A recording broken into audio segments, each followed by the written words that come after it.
Tetapi yang yang agak menegangkan saya misalnya, tiba-tiba ada banyak WA grup, masukkan saya di situ dan memaki-maki saya kan, menghujat, mewaki, bahkan mengancam secara fisik tuh. Itu juga tidak kurang mulia sebetulnya. Kalau mau berbeda pendapat dengan saya, ajak saya berdebat itu, nggak usah ngancam segala macam tuh. Kamu akan ada di mana, kayak tunggu segala macam kan, itu ancaman tuh. Lalu muncul banyak video situ dari teman-teman di Dayak, di Papua juga tuh. Tapi saya mau jelaskan pada kesempatan ini, saya justru membela hak masyarakat adat supaya lahannya tidak dijual ke orang asing. Itu kan yang saya lakukan sebetulnya kan. Jadi justru berkali-kali saya bilang bahwa IKN itu harusnya ada izin dari masyarakat adat, namanya AMDAL.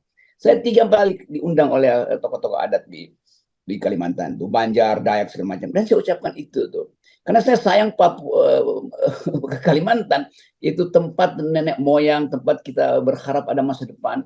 Kita bayangkan bahwa seandainya bumi ini ludes jadi padang pasir, masih ada rumput, masih ada hutan kecil, masih ada oase di Kalimantan. Kan itu yang saya bela justru.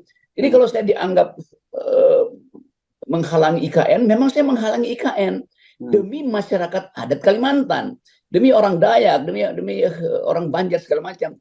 Kalau dihitung mungkin udah 5 kali saya diundang oleh universitas maupun teman-teman adat di situ. Jadi saya tahu bahwa ada kemarahan memang, tetapi kemarahan itu mesti kita dudukkan secara tepat bahwa saya tidak sekali-sekali itu menghalangi IKN dibuat oleh Pak Jokowi karena udah keputusan undang-undang.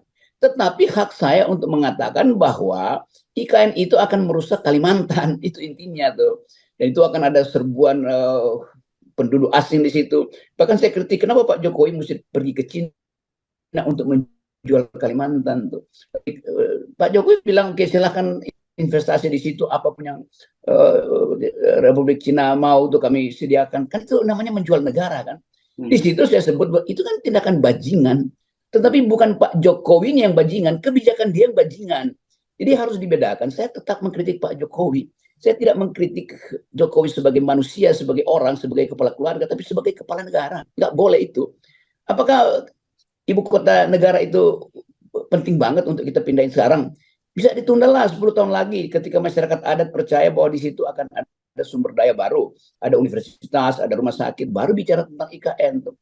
Apakah ada diperlukan hari ini? Nggak mungkin, karena itu akan menggerus anggaran pendapatan belanja negara kita tuh. Apakah ekonomi akan bertumbuh hari ini? Enggak. Tadi pagi Sri Mulyani bilang bahwa Indonesia akan masuk dalam krisis besar tuh. Bahkan Sri Mulyani Indonesia akan masuk dalam kegelapan. Karena dunia lagi gelap juga, ekonomi tidak bertumbuh. Kenapa tidak dihemat uang itu? Kan itu dasarnya tuh. Jadi teman-teman di Dayak, saya membela kalian. Dan sampai kapanpun saya akan bilang bahwa IKN tidak boleh dibangun di situ sebelum ada izin dari masyarakat Dayak, dari komunitas Dayak yang punya lahan itu tuh. Jadi bukan dikomersialkan IKN itu. Jadi itu intinya. Jadi sekali lagi saya mau terangkan itu, kalau teman-teman di Dayak tersinggung, tidak ada maksud saya justru untuk mempersoalkan hak masyarakat adat. Justru saya membela masyarakat adat itu. Dua tiga minggu lalu saya ada di Lombok bertemu dengan ratusan kepala desa Kalimantan, dan saya terangkan hal yang sama. Jadi jangan dijual oleh negara apa yang adalah milik masyarakat adat Dayak. Itu intinya tuh. Nah, sekarang ada masalah lain, dianggap saya menghina kepala negara tuh. Ya memang ucapan saya itu tertuju pada kepala negara siapapun dia. Saya tidak menghina manusia, saya menghina jabatan presiden yang tidak paham bahwa ekologi Kalimantan itu harus diselamatkan. Jangan tanam beton di Kalimantan yang merugikan hak burung untuk bertengger di pohon, hak pohon untuk hidup nyaman di tanah Kalimantan. Kan itu intinya kan.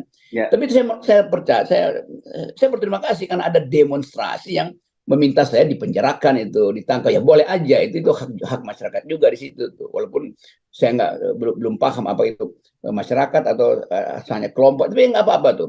Suruh saya ditangkap oleh polisi, saya terangkan di pengadilan bahwa saya membela masyarakat adat itu intinya tuh.